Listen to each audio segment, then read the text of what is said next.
Wyclef Jean, BKS1 Radio. Let's go. This is Essence Atkins, and this is BKS1 Radio. Hi, this is Melba Moore, and you're listening to BKS1 Radio. Yo, check it out. What's the deal? This the chef. Giving a big shout out to my peoples. Big KS, you already know what it is. Salute. What's up? It's your girl Monifa, and I'm hanging with BKS1 Radio. Hi, I'm Iyanla Van Zandt, and you're listening to BKS1 Radio. BKS Radio, baby. Hey, this is Jasmine Guy for BKS1 Radio. What's going on? This is Lamont Rooker, and this is BKS1 Radio. Shout out to BKS1, the best kept damn secret in the business. Hey, what's up? This is Raven Goodwin from BET's Being Mary Jane, and shout out to BKS1. Hi, this is Leon, and you're watching BKS1 Radio. BKS1. God bless y'all.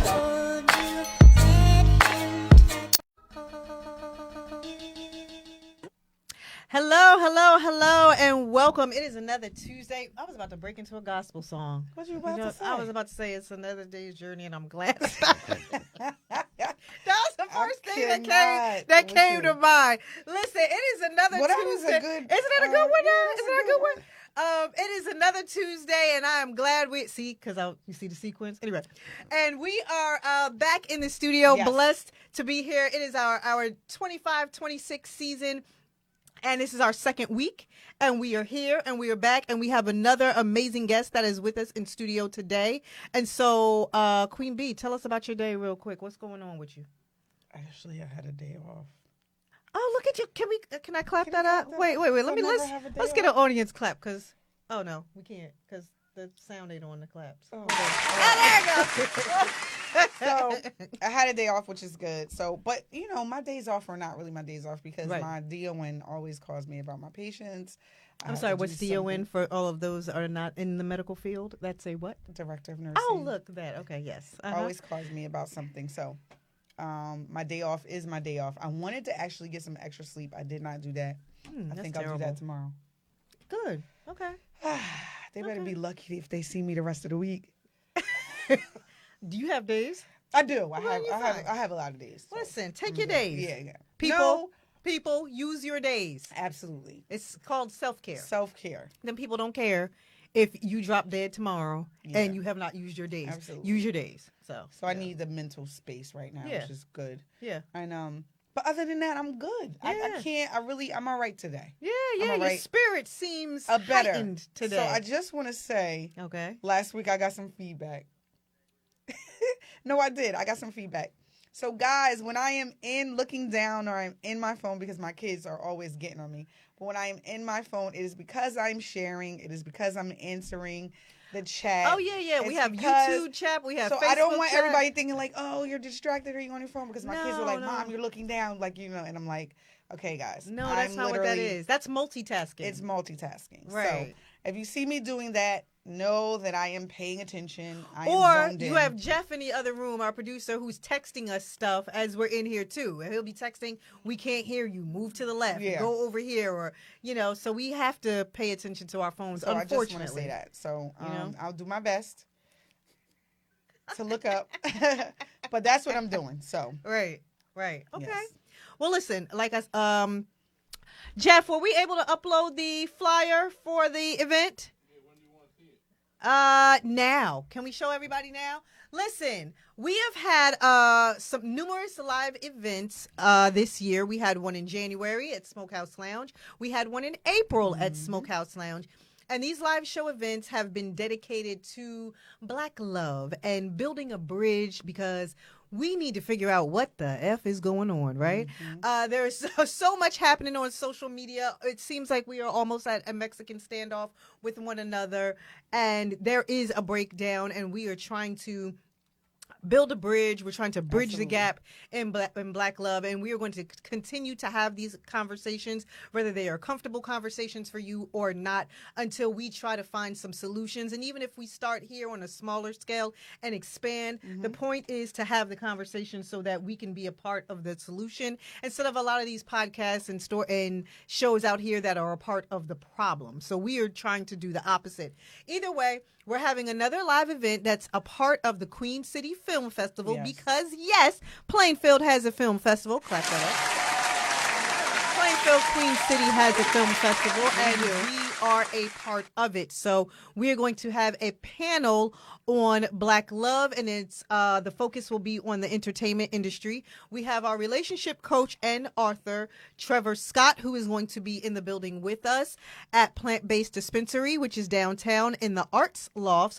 Beautiful space, and the gentlemen who were there are absolutely amazing as well. Super excited. We have the sounds of Storm Norm the General right here from BKS1 Radio, who is going to be in the building with us.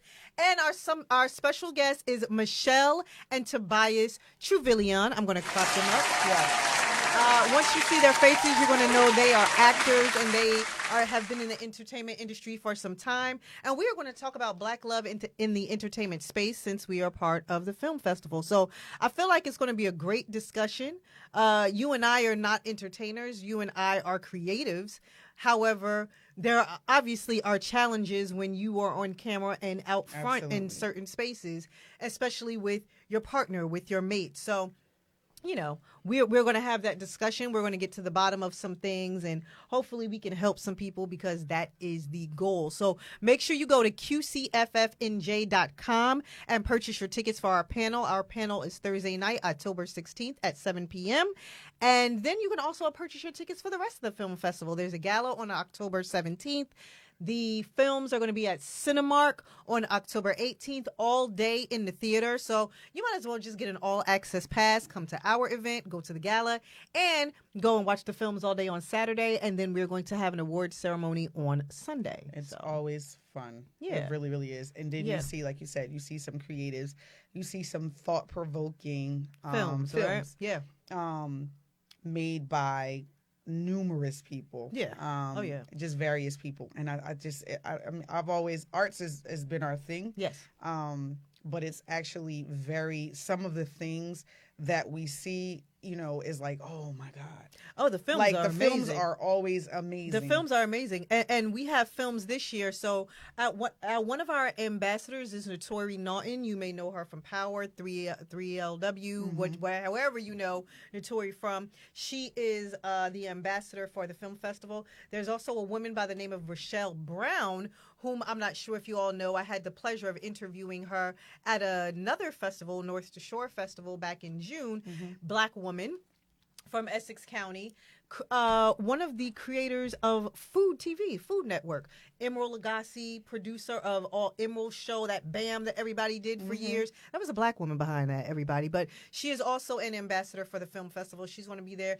And our very own Marcus Taylor. Everybody knows Marcus as Suge Knight from Straight Outta Compton. Yes. He is also receiving an award at the film festival, too. And there's countless others who will be there. So whose father was who was the mayor of right, this great city. So please make sure you go to qcffnj.com, purchase your tickets, and you can go to our panel as well as a number of other panels that you'll see on the website and enjoy yourself. It's going to be a great time this year.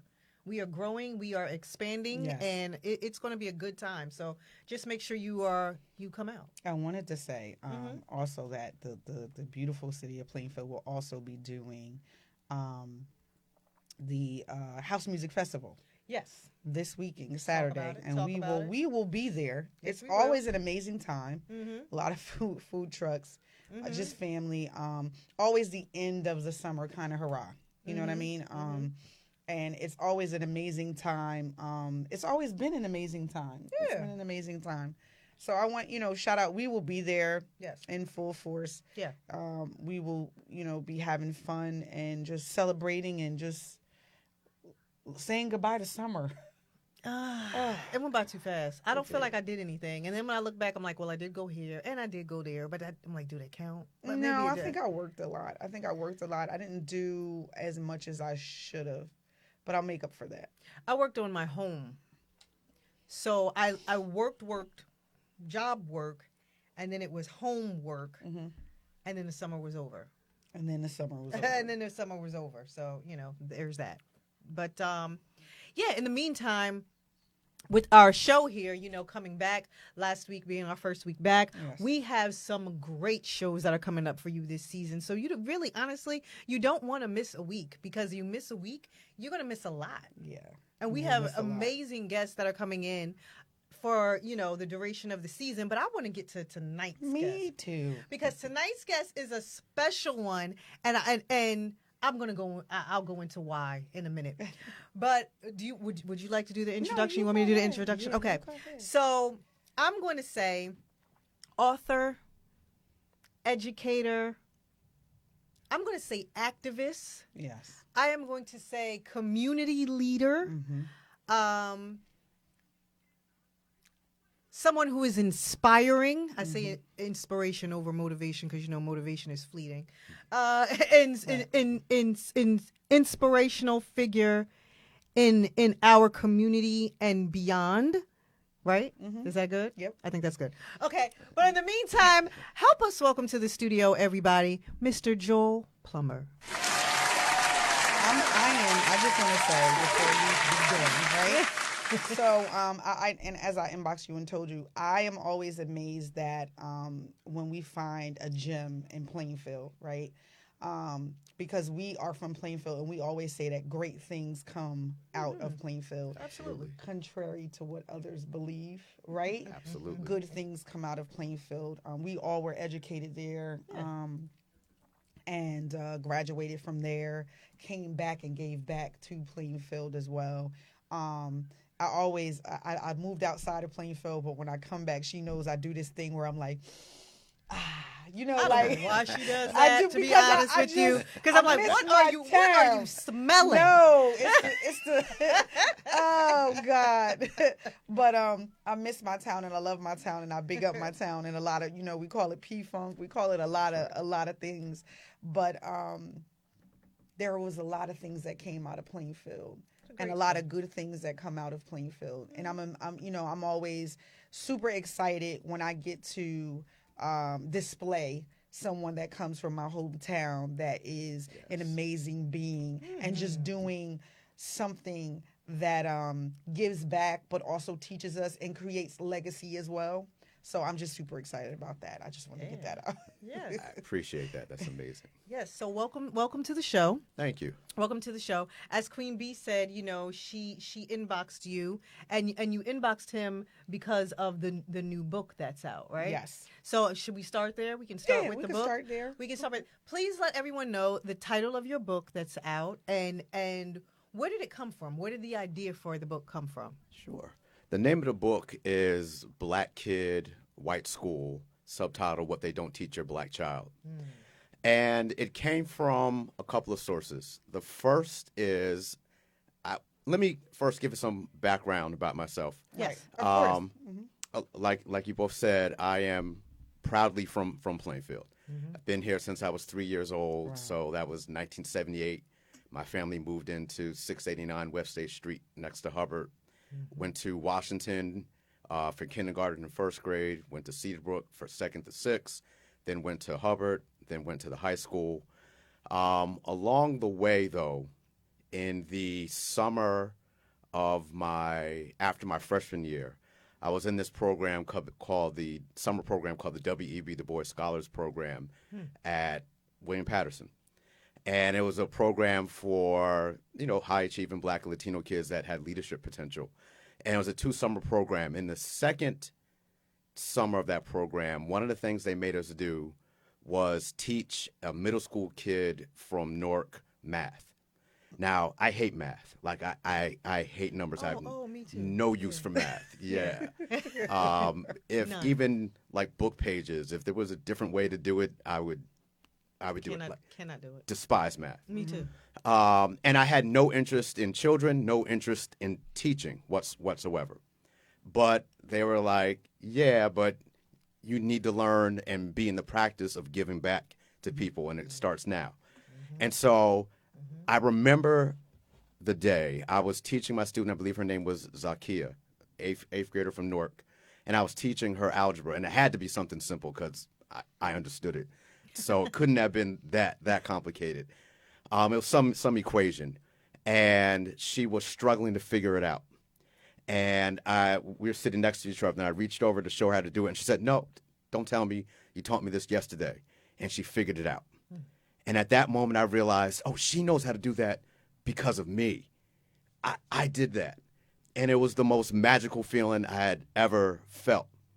And I said, wait, and I hate math. I don't even care about this subject. So imagine if I was teaching something I actually cared about. And so at that moment when I was 15, I was like, I'm going to be a teacher, and I'm going to come back and teach in Plainfield. Wow.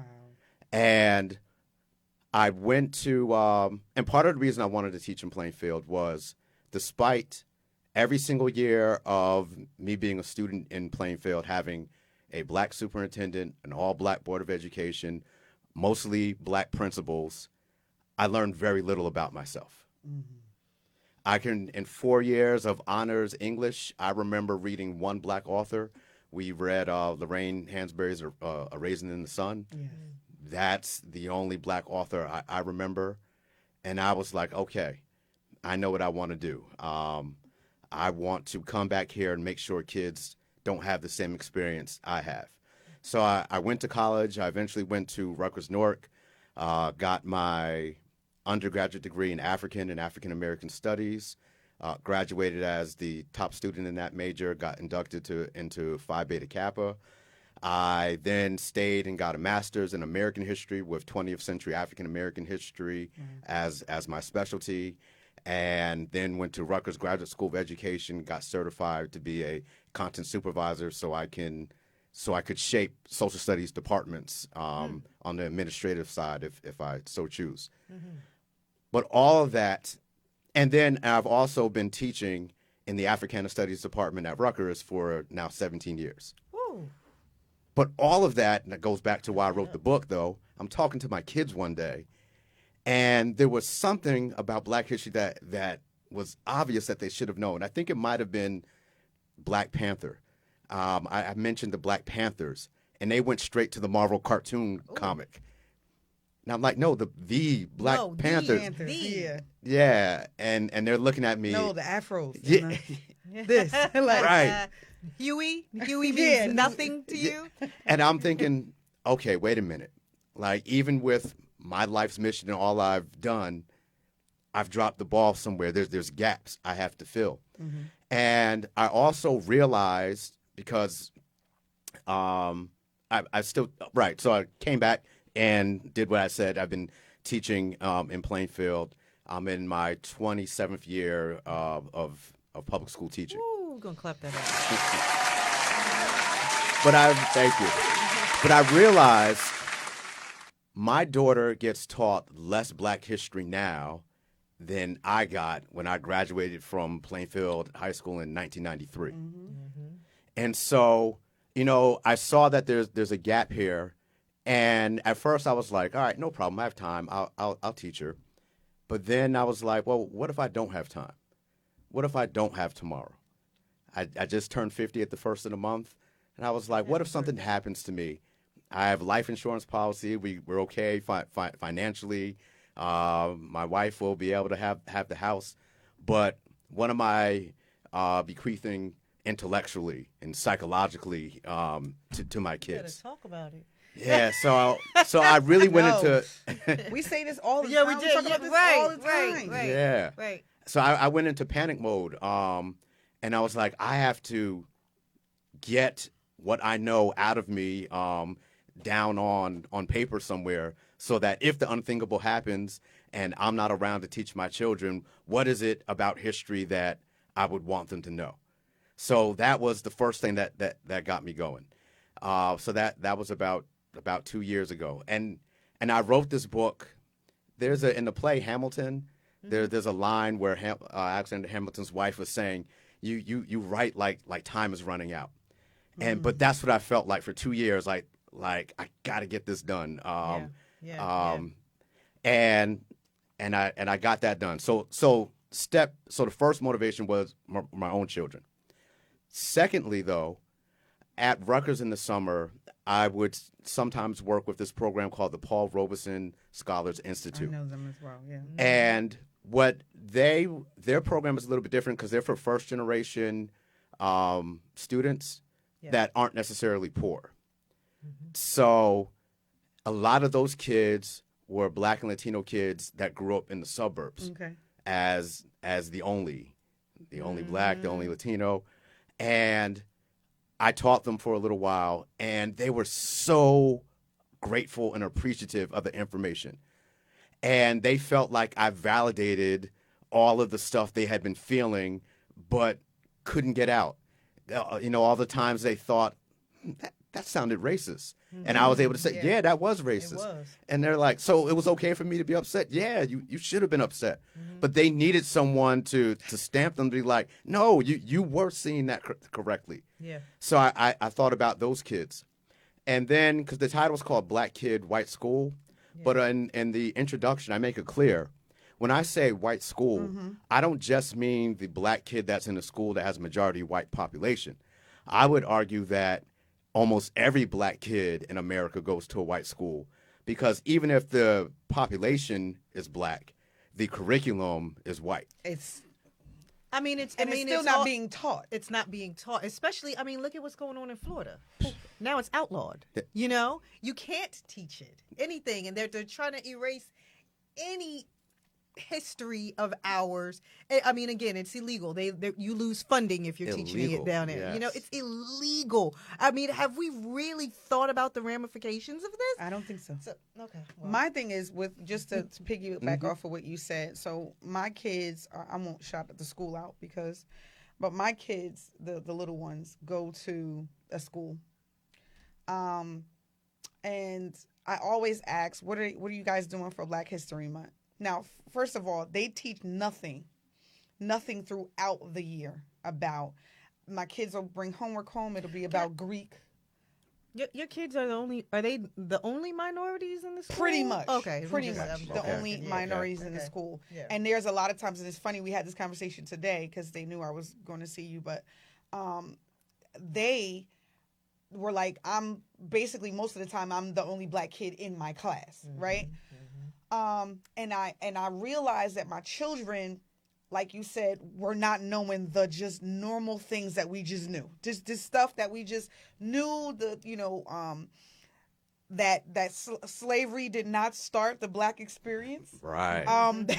That just like we lived as kings and queens, like they really did not know. They really thought that, that is what started. And it's just like, no, like we lived before this. Yes. So I took them to the Black, history. It was my goal. Like you said, it was my goal for them when they came home and started saying this stuff. Who is this? What's this? And they're like, I don't know. Took them to the Black History Museum. When they didn't know who Emmett Till was, I almost like died. Right. But it's just certain things. And I'm upset with both of my kids, the older ones, joined a group, one of the groups at their school, and it is a Black experience type of group, and they have a thing every time in February, and not a lot of people show up all the time. They kind of do, but they have food and whatever, and I feel like, I'm gonna be honest with you, Mr. Plummer, is watered down. It's not even the experience. Yes, you get some dancers to come, and you get some, you know what I mean? It's not teaching what we really need. It's not authentic. It's not, and they're checking a box. That's what it feels like. Yeah. Yep. So I'm just like, I am just annoyed at the fact that, like, I was so eager and we learned so much growing up, because who did we have in Plainfield? Everybody, I feel like. And we had a huge... Was it Mr. Rob? Mr. Rob. Mr. Rob. That's who I wanted to become. The staple piece in our whole school, not just him, but I'm just saying, like, he was our experience. He was our, like, let me teach you this, that, and the other. And we had amazing things where we did African American studies, and we learned just... I even went to, when I was little and I went to Clinton, I actually went to an African American, and I saw this man not too long ago, who taught us about Africa, who taught us about after school program at Clinton, and they taught us about what we were prior to slavery. And that is what made me eager to learn and eager to share. Like, it's devastating. that our kids just don't get that at all. And if we don't, and we'll get into that later, but if we don't teach them at home, because they know nothing. It feels like we're getting, like I said, less than that. They're getting less than what we had. Mm-hmm, Like they're actively rolling back Black history and discussions of Black history, and even when schools have programs, what it is they're okay with a dance or food and stuff because it doesn't challenge white people. Absolutely, they don't want to be challenged. They don't want to feel convicted. Talk about it. They don't want to feel guilt. Yeah, and that since we're talking about race and history, that's what it comes down to. I always say that there's two things. One is that the problem with white supremacy is that it gives white people an inflated sense of self. It gives Black people a deflated sense of self. And when you just tell the truth, it equalizes it out. Mm-hmm. But if you're used to being up top, you feel it. The truth feels like an attack on you because you like feeling this inflated sense of being.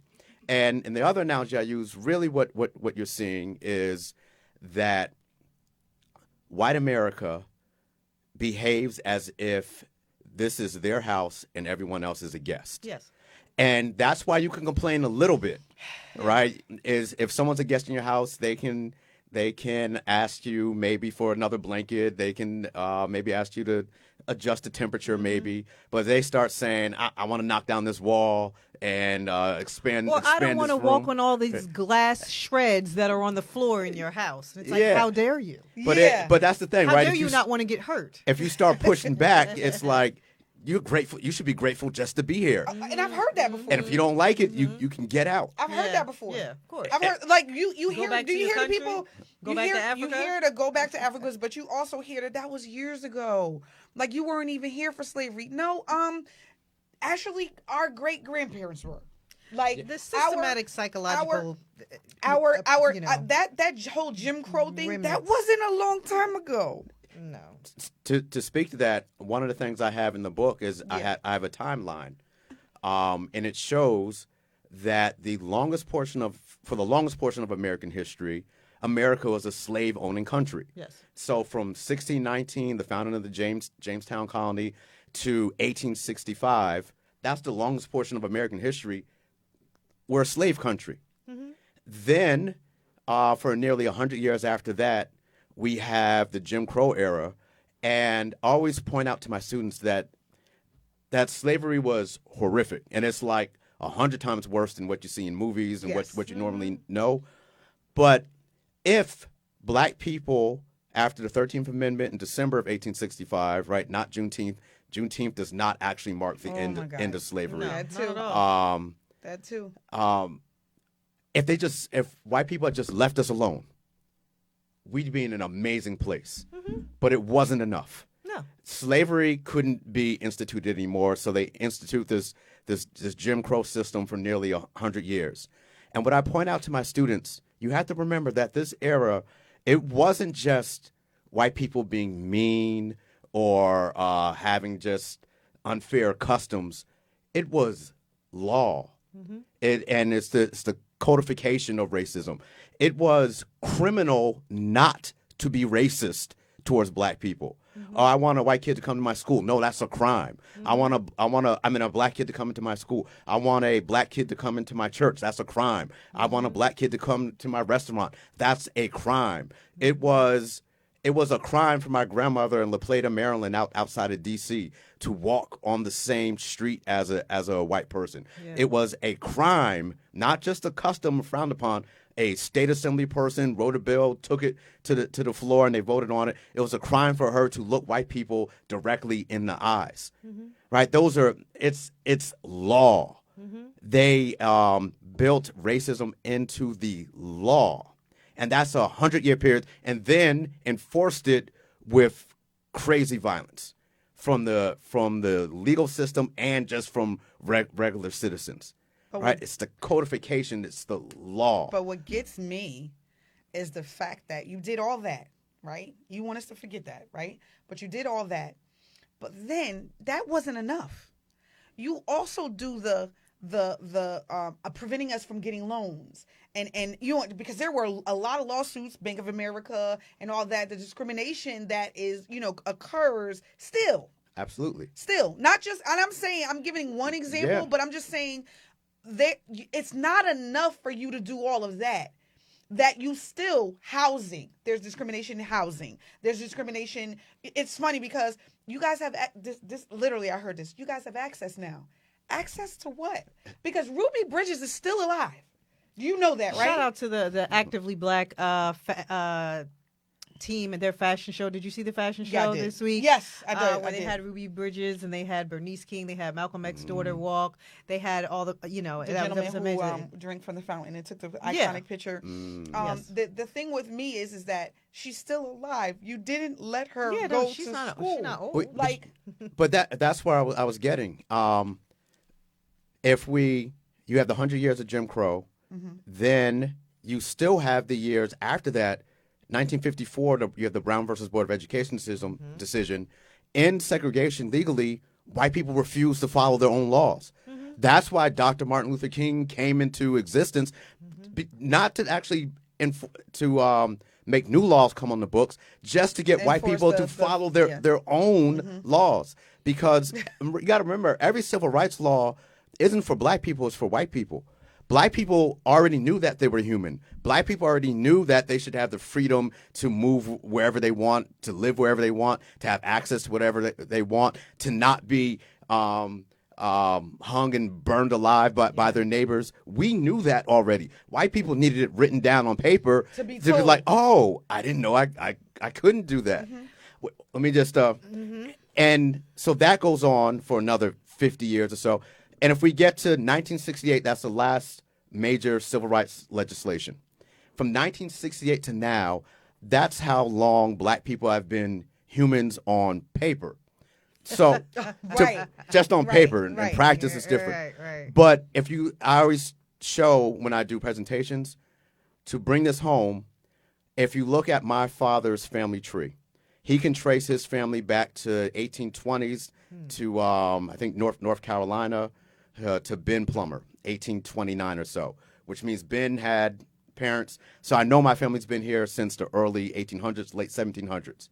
If you go through my whole family tree, I'm the first person in my family, first generation in my family, to be born with full rights. First, from the 1700s to now, I'm the first generation to be born as a full human in America. My kids are only the second generation. And so are we. We're first generation. But people don't know because that, our parents were not. Yeah. So we are the first generation. Yeah. And so people are like, why can't black people get it together? Why aren't black neighborhoods like this? Why aren't they?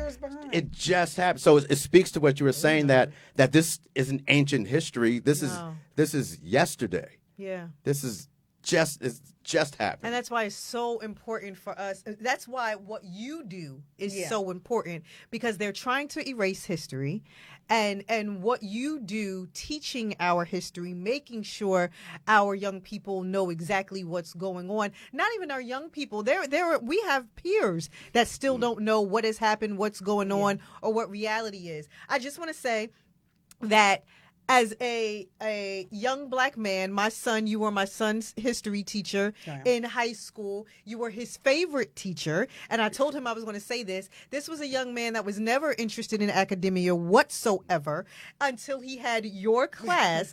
And even when I was coming here to do the interview today, he was like, you're interviewing my favorite teacher. And there was... And I'm going to be very honest with you. Ethan, did you do your homework? I don't know, maybe. Yeah, I don't know. You know, it was just kind of like whatever. But when we would talk about your class and his interest in history, his interest in who we are as a people, you sparked something in him. And that is why, you are so important. That's why educators are so important. Yep. That's why black male educators are so important, especially with the numbers of, what happens to our black male students in the educational system.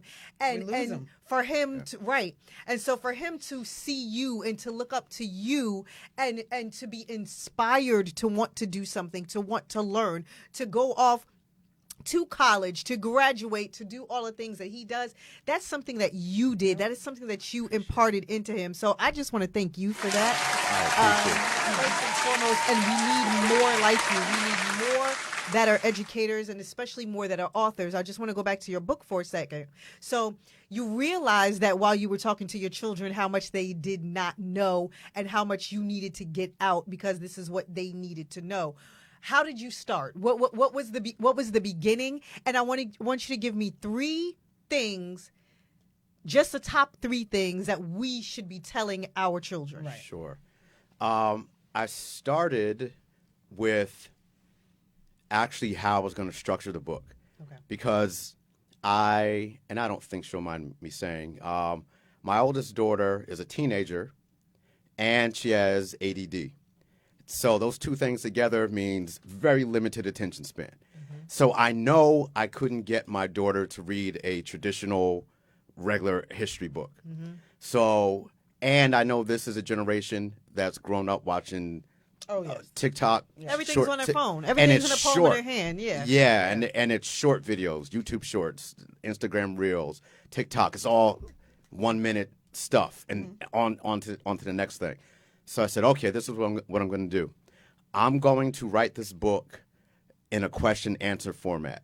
And the idea, it's like I'm in my classroom and I'm fielding questions from students. I saw that. Yep. Yeah, so there's a question and there's an answer. So you don't have to read this book in any particular order. Okay. You could pick it up, go to any page, read a question and answer, get a quick history lesson. I love that. Yeah, and that was the idea, because I knew my daughter, she's not sitting through and reading this straight through. And she is an avid reader, but of like fiction. And this, I know, wouldn't be her thing straight through. Yeah. So now I have my structure. So now where to begin? You said three. The top 3 things. So number 1, back to where I start with the content, and it's what you said.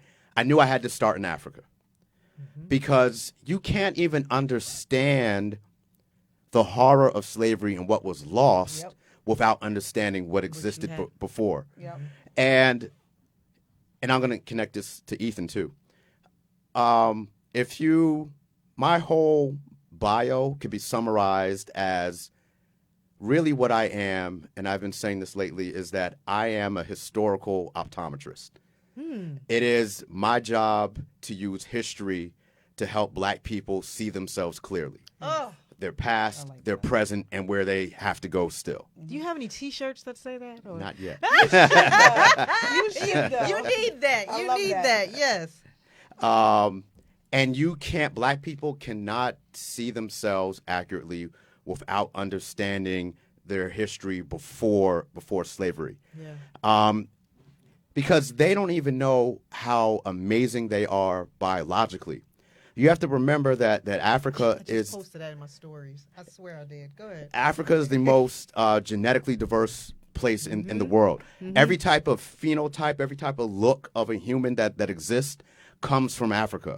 Every skin color, every hair texture, short hair, long hair, curly hair, straight hair, blonde hair, what do they call it? Epicanthic eyes, the Far East Asian eyes. Yes. Those aren't Far East Asian eyes, those are South African eyes. Yes. Like that all comes from Africa. Yeah. Because we are essentially the source code for all of humanity. Yeah. So nothing can exist without us. That wasn't us. Originally, a part of us.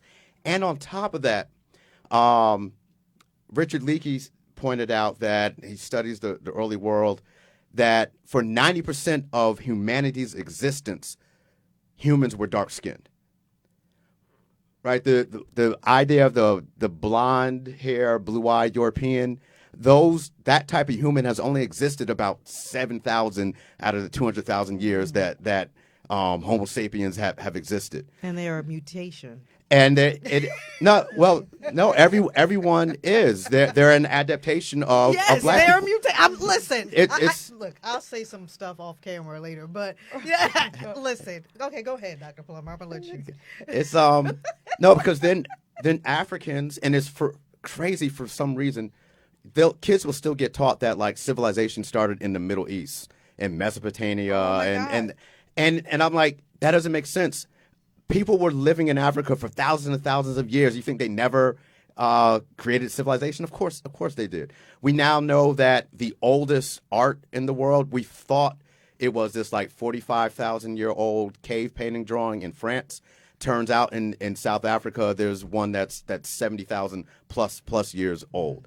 Africans, once they left Africa, it was black Africans that settled the Middle East, settled India, settled Far East in China, settled Europe. All of that is done by black Africans. 90% of the time that humans existed, white people aren't even there. Then going back into Africa, we have to understand how old Africa is.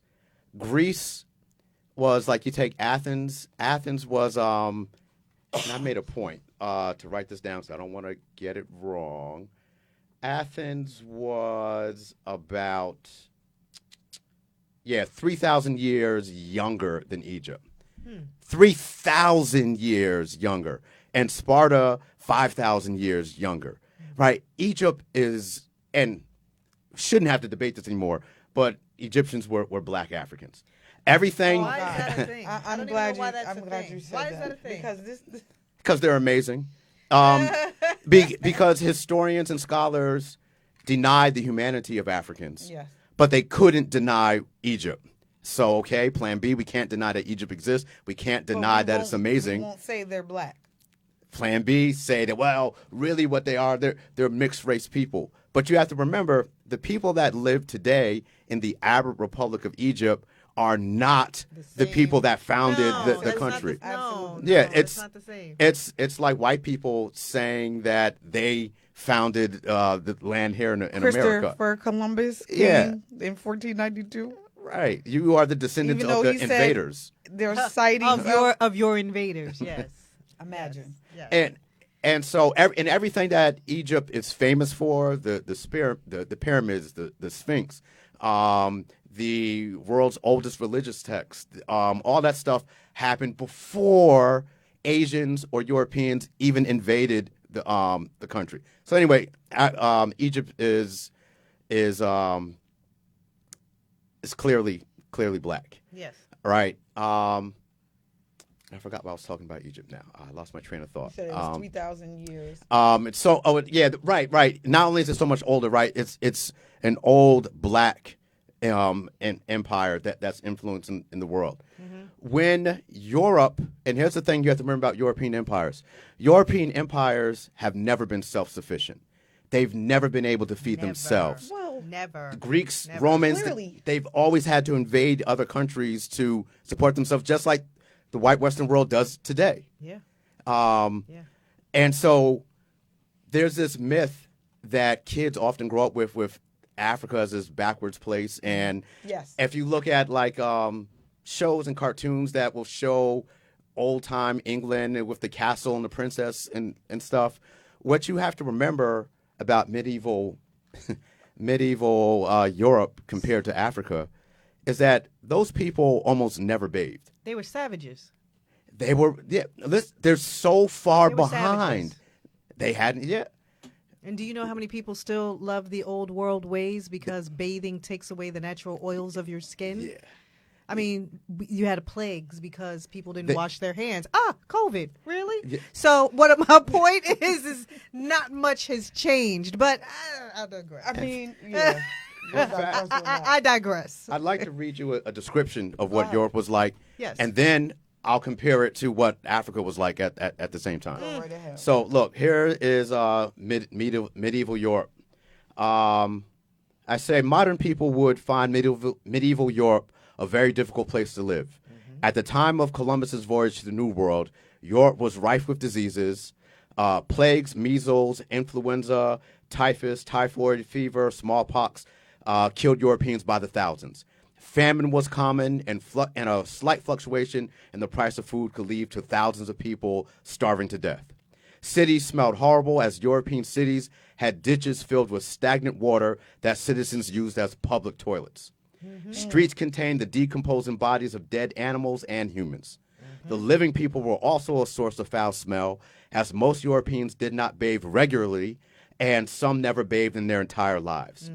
They also had rotting teeth and bad breath due to poor dental care, I saw that. and it was common for Europeans to suffer from various skin diseases.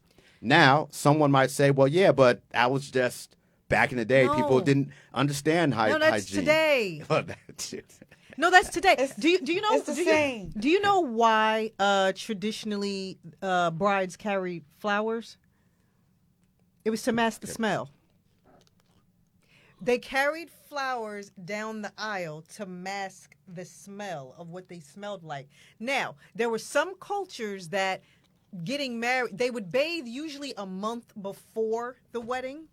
They would bathe a month before the wedding, but carry flowers down the aisle because the flowers mask the smell of what they really smelled like. And that's also the reason why Europeans wanted spices when they traveled, because they would use perfumes to cover up the smell, their smells. But you couldn't bathe because you were getting rid of your natural oils. But do you know how many times? Clearly, you can go on social media and there's discussions about, do you wash your hands when you go to the bathroom? Yeah, like there are so many sound bites and so many clips from podcasts with people saying, "Do you use a washcloth?" Oh my God, the debate about that though. Like there's a whole debate about do you wash your There's a debate face? about washing your like that. hands when you come out the bathroom, and there's a debate about using washcloths. So not much has changed. So where were you saying? Okay, as an educator, go ahead. And I wanted to contrast Yes. their hygiene practices versus West Africa. Yes. And so while Europeans commonly threw waste out of the windows of their homes into the street, the people of Songhai in West Africa had 2-story homes with indoor plumbing systems where the waste traveled from the second-story bathrooms to wells underneath the ground. The people then poured hot water and pebbles down the toilet system to cover up offensive smells. At the same time, the average medieval European was filthy by modern standards. In the 1500s, Africans in Songhai made and used soap and had books that described how to make toothpaste and how brushing could combat bad breath. And they also had medicine. They also figured out how to inoculate themselves against smallpox. And in fact, inoculation against smallpox got introduced in Americas by an enslaved African who taught his owner in the 1700s the practice that had been done at home in West Africa for forever. It makes me sad. No, seriously, it makes me sad. Not for them, because I don't, not for them. Okay. It makes me sad. Our behavior as a people, right? Because we talk about on the show outstanding women who help heal, right? Yeah. So we talk about bridging the gap, not only in love, but how we can better ourselves as a people, right? How we can level up, how we can grow. But it just makes me sad that so many of our people, as you mentioned earlier, don't know our level of greatness. They don't know our history. And so many of them behave in deplorable manners because you don't know your greatness. You don't know the fact that you are the leaders and the inventors of literally everything. You can't see who you are. You cannot see who you are. And that really makes me sad. One of the things that I'm two things I want to say. One of the things I'm always thinking is caging someone and then expecting them to act like civilized people, right? It's impossible. You created the ghettos. Yep. Right? Yep. You created them. Absolutely. And then you expect us to be a civilized people. Yeah, but we are a civilized people. They aren't. No. Because what happens is that there are so many things that's passed down. The beating, and I'll say beating or whoopings or whatever from with our children. Mm-hmm. That is handed down from who? The slave owner. Mm-hmm. You getting in trouble in that way And it's handed down. What's crazy is, I'll say, from generation to generation to generation. It really is. There's so many things. I always get on everybody about, and I know like a lot of people eat pork. But shots fired. A lot of people eat pork. I love but bacon. My thing is, I always say, we don't got to eat like that no more. Because what happens is that we got the scraps. We got all of this. If my bacon is sprinkled over the salad, it don't count. So my thing is that there's so many things that they actually wove into our being, or our culture, right? You whitewash. No, it. we don't. Let's No, just we be don't. We real. don't have to have the slave diet anymore. No, you're right. not that. But you're there's right. so many other things that they input into us too. My kids, it's funny because to hear you speak, you're very much like me, and I know my kids are gonna watch, and I'm cracking up because, my kids be like, Mom, they be like, Mom, you're too, and it's like, no, you didn't grow up how I grew up. And I have an internal radar about people that do say racist things and the microaggressions and all of that stuff, because let me tell you about me. I grew up Plainfield and South Plainfield. Okay. So there was part of my life that grew up in South Plainfield. And I will say this, there's a lot of things. I learned my Black history when I came in 10th grade to Plainfield. Not in South Plainfield. I knew nothing. And I'm going to be honest with you. My view, and it's so funny you say this, my view was quite different. We had computers and things there. We weren't putting things on dittos and things like that. Okay. So my view was completely different. When I came to Plainfield, I was like, we don't get books. Like, you know what I mean? Like, and we're far, we're better now. Right. But I'm just saying, we graduated in 97. Mm-hmm. So I was like, we don't, like, we got one typewriter? Where are we going to do our college? For me, it was like, whoa, it was a culture shock for me. And I loved that I learned, I'm going to be honest, I learned Black from this school. I learned, I knew, like, I always tell this story. I was in a store one day. I was taking my kids to go school shopping for back to school. And I walk into a store and I saw how they greeted everybody before me, because it was a long line. And they were like, hey, how are you? Hey, how are you? Hey, how are you? They got to us and was like, what's up? And so my kids are like, I was like, I'm sorry. You know what I mean? Like, to put you in your place, like, I'm sorry. I said, I thought, what's up? Oh, no, we're a cool hip store. But you weren't a cool hip store with the two people in front why of am I me not worthy of the same respect? Like me. Why didn't I? So my son has pulled me to the side. He's like, Mom, I said, see, you don't understand, but I do. Yep. I know the difference. Yep. I know when they are saying certain things and you not supposed to catch it. I catch it. I grew up with that. Right. I knew I could feel racism. Right. And that little bit of disrespect is the tip of the iceberg that they're showing. That's the tip of the iceberg. But they don't. My kids don't know. They don't. They don't see it. They don't. So they think I'm less extremist. So you wait. So you started off with the top three things. The first thing was how old Africa is. Yep. So that starting in Africa, so that you can see yourself for who you really are as the people. What are the other two? Okay. Then the middle part would be, you really have to understand just how insanely torturous the Black experience in America has been. Mm-hmm. I think sometimes white people resist it because it sounds ridiculous when you list all the horrible things that have been done to Black people. It's like that can't be true. And then the third thing is how amazing Black people are for resisting, surviving, and thriving. Like, none of us should be here. Not one. We should be exterminated from the planet, given everything that we've gone through, and we're still here. And I always say about African American culture, we have to remember African American culture gets formed on the slave ships, because before you had a whole bunch of separate ethnic groups. Yes. I'm Igbo, I'm Yoruba, I'm Fulani, or whatever.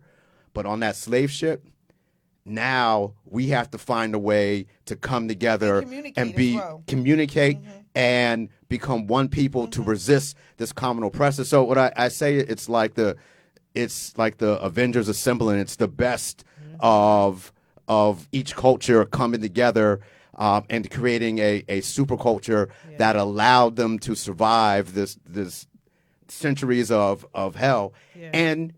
And that's why African Americans, relative to the world population, are a small group, but look how impactful our culture is. Imagine that you want to steal everything. Yeah, I had this conversation with somebody yesterday. I was saying, I'm gonna be honest. Growing up for me, I what say you to this? When a child thinks like this, and this was my child thinking. Okay.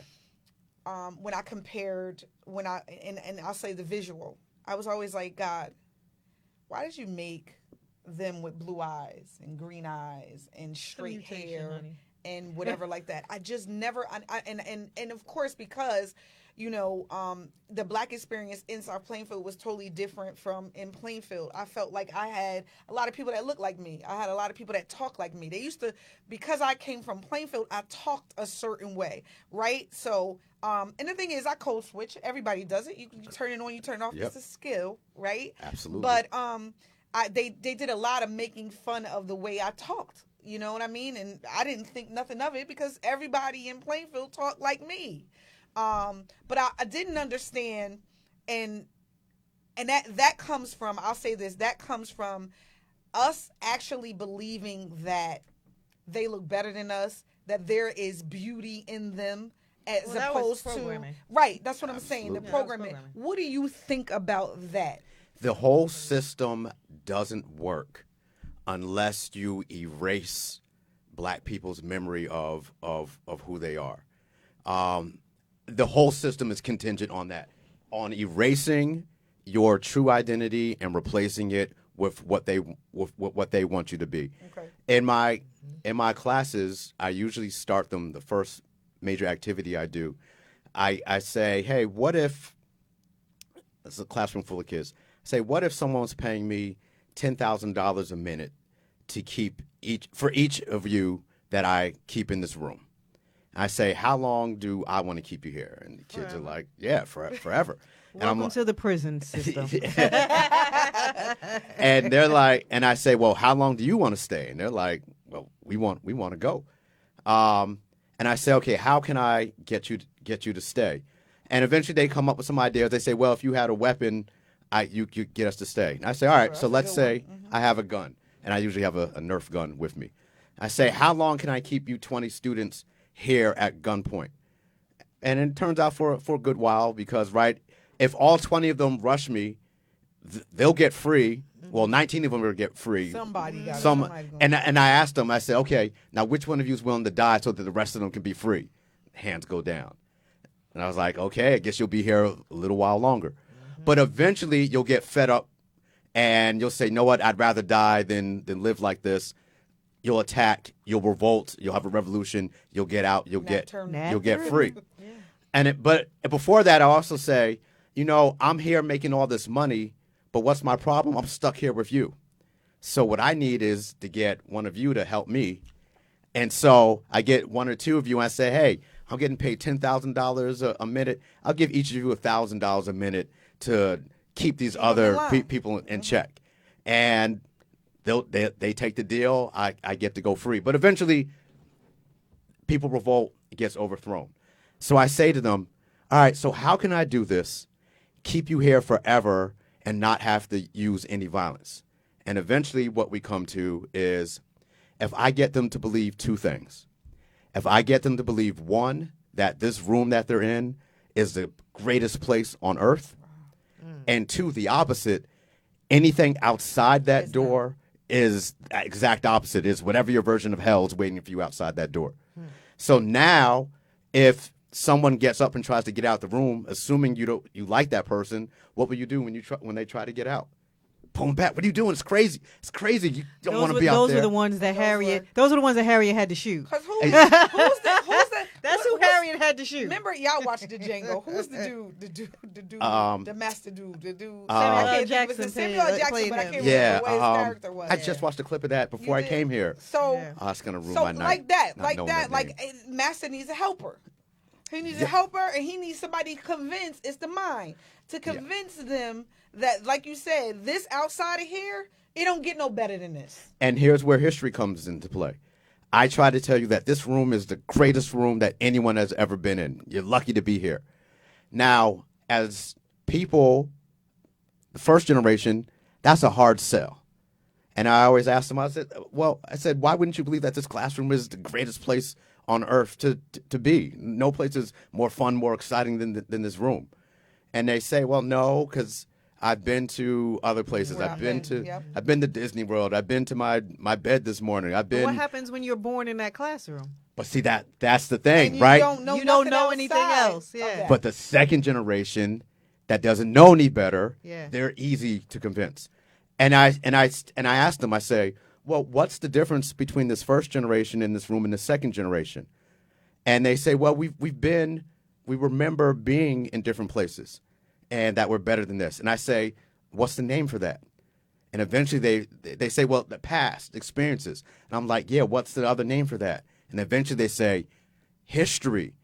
Because I know my own history, I know that I had more fun on my cruise this past summer than in this room. Because I have an accurate perception of my own history, I know that Mr. Plummer's lying to me right now in the present.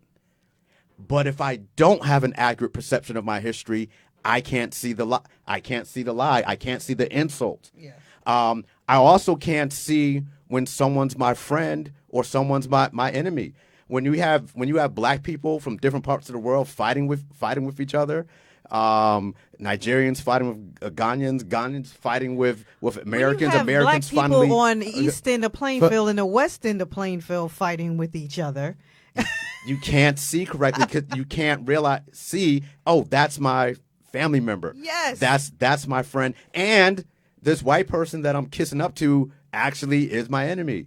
This white person, this white supremacist Charlie Kirk that I'm defending online is my enemy. I watched the clips of my kids for whatever reason we were watching, and I saw makes me itch. I don't like him. I don't like him at all. Makes me itch. And I don't even watch him like that. But they had it on last night. It was some clips on last night from things he was saying. So it was a black gentleman up there trying to prove to him that we don't have the same access. So he's like, define access. So the little boy is saying, he's like, but we pay y'all tuition. That got me. He was like, you mean to tell me? The little black boy is like, you mean to tell me you pay my tuition? You don't pay my tuition, right? So he's going back and forth, and he's trying to explain that. And I was like, he doesn't understand. He understands, but why his thinking is the way he is, whatever.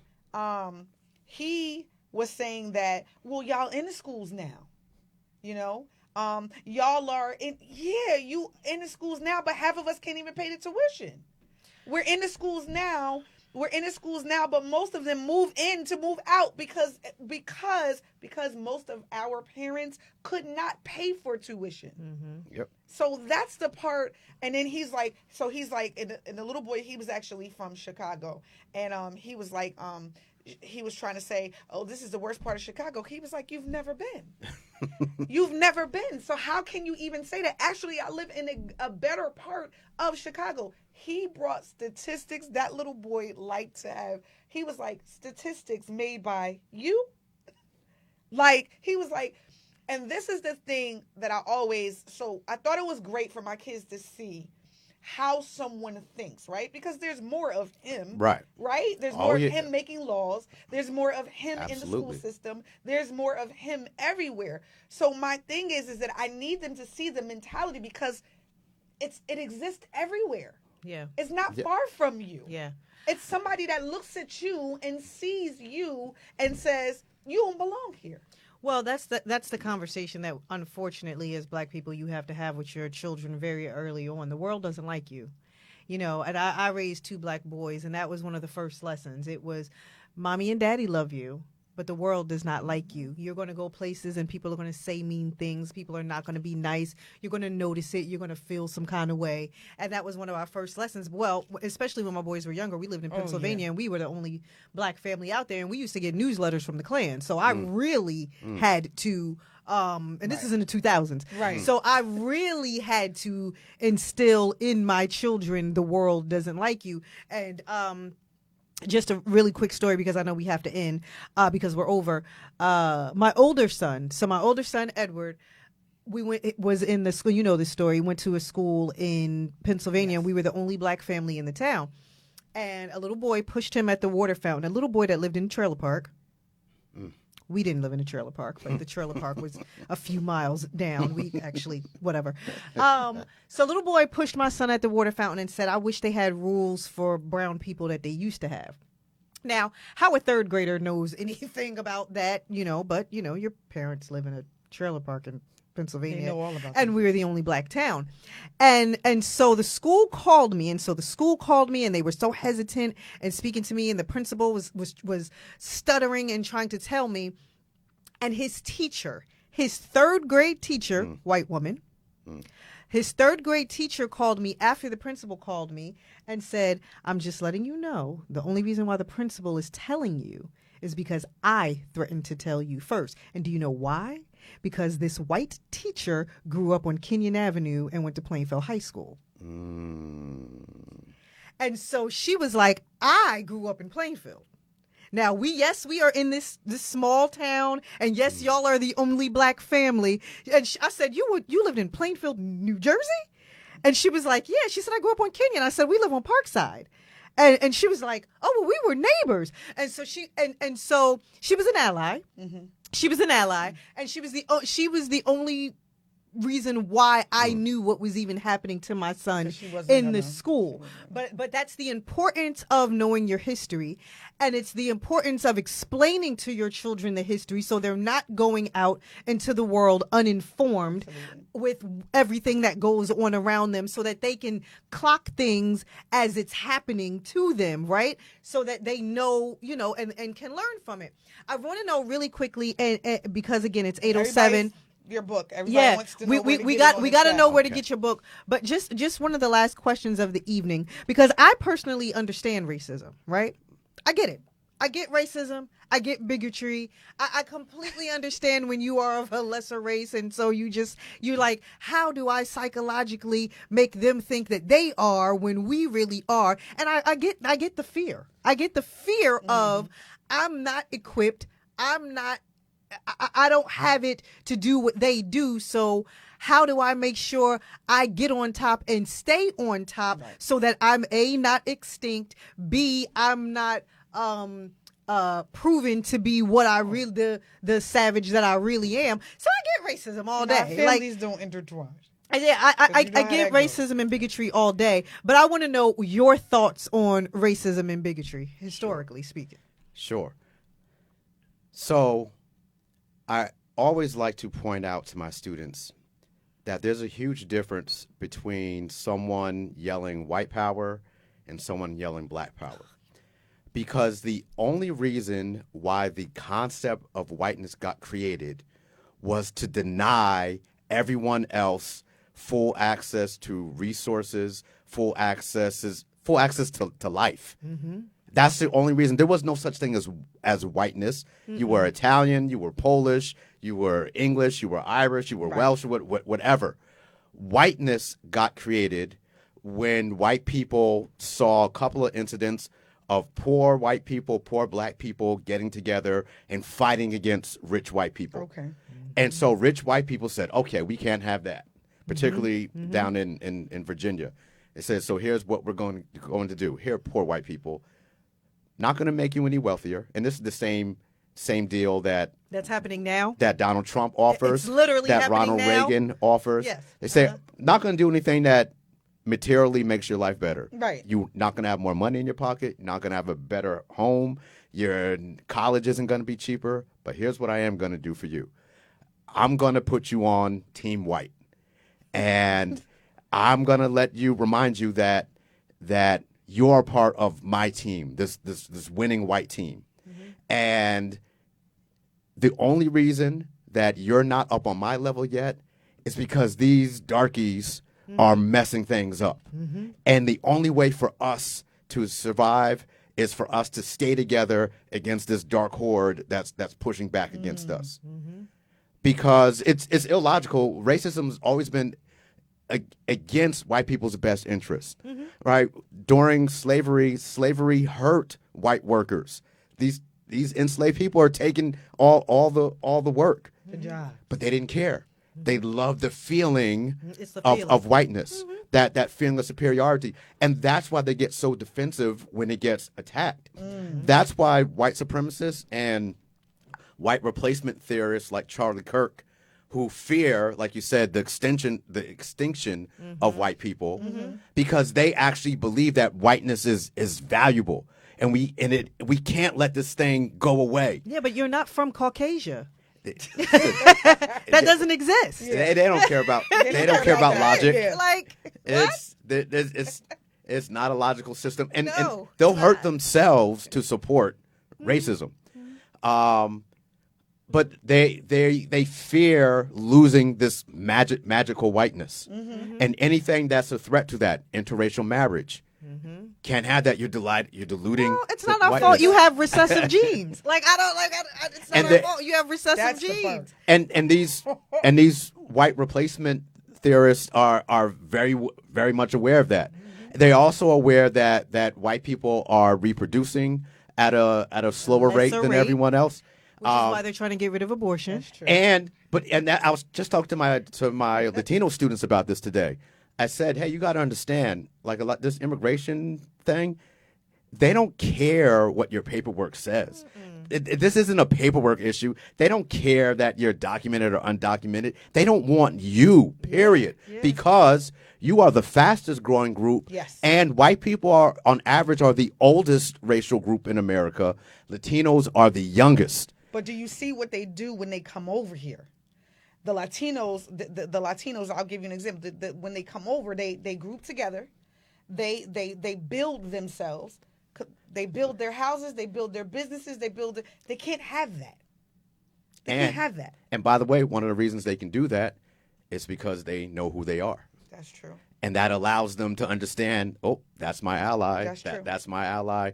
Well, they're only being attacked now because, we did the same thing outside of slavery. Yeah. Then you had Tulsa, and then you had Seneca Village, and then you had Rosewood. Well, that's the part. It's the numbers thing. Yeah. Once you become the largest minority group, You're the target. You're the target. Because you're the biggest threat have to get rid of to pure whiteness. Yep. And so wow.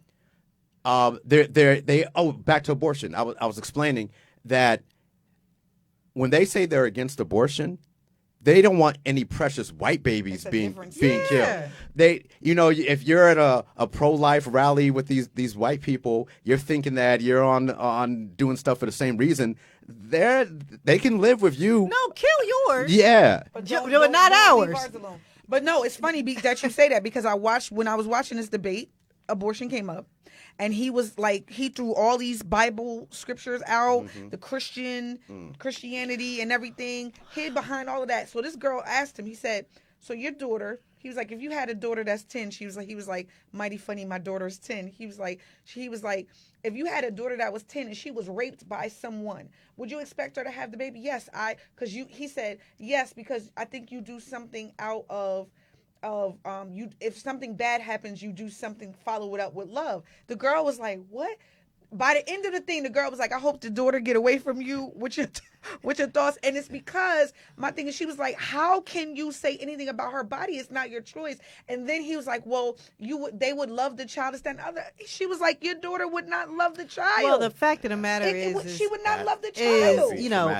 These are That's rules. Said, these are rules created for certain people because you have 18 million politicians that are Republican that are sleeping with 14-year-old girls, and the fact of the matter is they don't want them to have the babies because then that's gonna. So it is what it is, right? Like we all know what's going on here. Racism isn't logical. Yes. So listen, because I know we got to end. Your book. Jeff is going to start screaming at us in a minute. So tell everybody where we can get your book. Because listen, I got a new coffee table. So guess what's going on it. So tell everybody where we can get your book. So 2 places. Yes. The preferred place is Sindell's Bookstore. Yes. Right Clap here, that up. right here in Plainfield, and at SindellsBookstore.com. And the advantage of buying the book at Sindell's is that every copy is autographed. Oh. So if you buy from there, you'll get a autographed copy. I am sending Ethan there tomorrow. Yes. Ethan, do you hear me? You going? Okay. And you can also buy it on Amazon. Okay. And along with that, the last book I made in 2021, this is about the content, what we should be, kids should be learning. Yeah. My last book was about how teachers should be teaching. And that's also available at Sindell's Bookstore You and have Amazon. to come back at some I was point. going to say, can Only we have you? because Can we there's so have you many quarterly? untapped things. Quarterly. Because I want to talk to you about the curriculum. I want to talk to you about, you know what I mean? Like I want to talk to you about just other things too. It's a lot of stuff. I'm glad you said that. Let me just shout out the Plainfield Public School System. Of course. To the credit of the Plainfield Public School System, this year they created what they're calling a Equity Fellows, and they're getting. You had to apply for it. They applied teachers and administrators to get a group of us to professionally study our curriculum and go through it level by level and find the places that we're lacking the gaps, the gaps that we're talking about. Okay. So and it's not just a checkbox type thing. Okay. It's like serious. And you get to kind of give feedback, work. I guess? We get to be the vanguard of the evaluation of where we are. Nice. And actually, we have our first meeting this Thursday, all day Thursday. I want to delve into that. There's so much to Listen, talk about we need you quarterly. Can we have you back in you December? can have me back. I'm 6 minutes away. You can have me back anytime. We're having you back on December. We want to get that. We're going to get that scheduled because these are things, in order to heal, and that's what we talk about here, healing as a people. Yes. Again, it's not just love that we talk about here. It's healing as a people, healing as a group. Because you talk about you have to know your history. You talk about It's so many things you talk about in your book. And one thing, yes. Speaking of women, I also tried to make a concerted effort to bring women to the front in this book. I saw it. Yeah. I talked about the experience that women had in slavery and Jim Crow. I talked about white women being accomplices because they get a pass in slavery and in Jim Crow. But I also talk about the black women that were the backbone of the bus boycott, the Montgomery bus boycott. That was the brainchild of black women.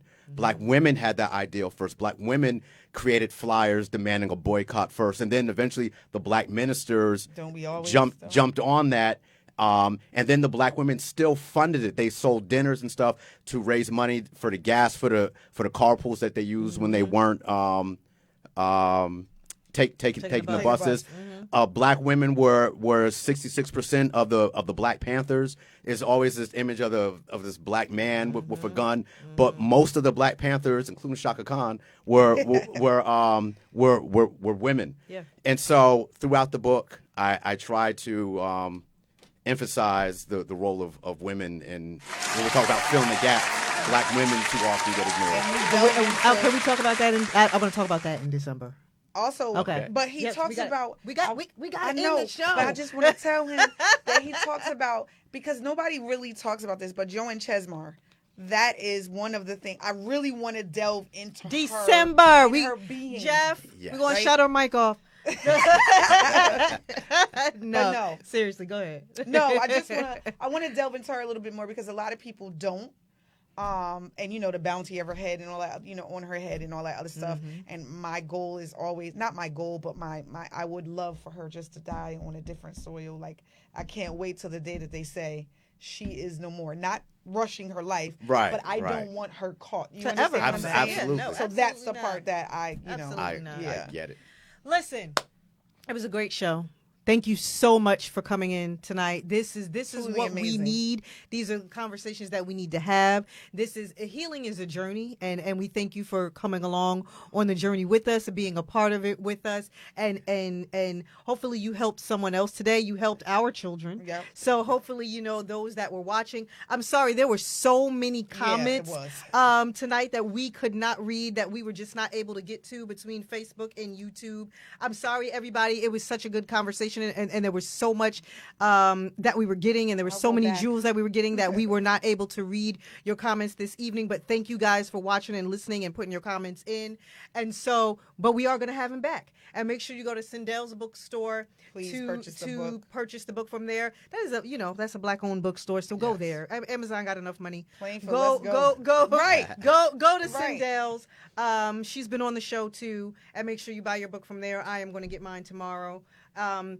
Thank you so much for everything tonight. Thank you for sharing your children with me. Yes. And thank you for sharing your platform. Thank you so much. And if for some reason you want more of me, you can follow me online at Professor Plummer, Prof Plummer, ProfPlummer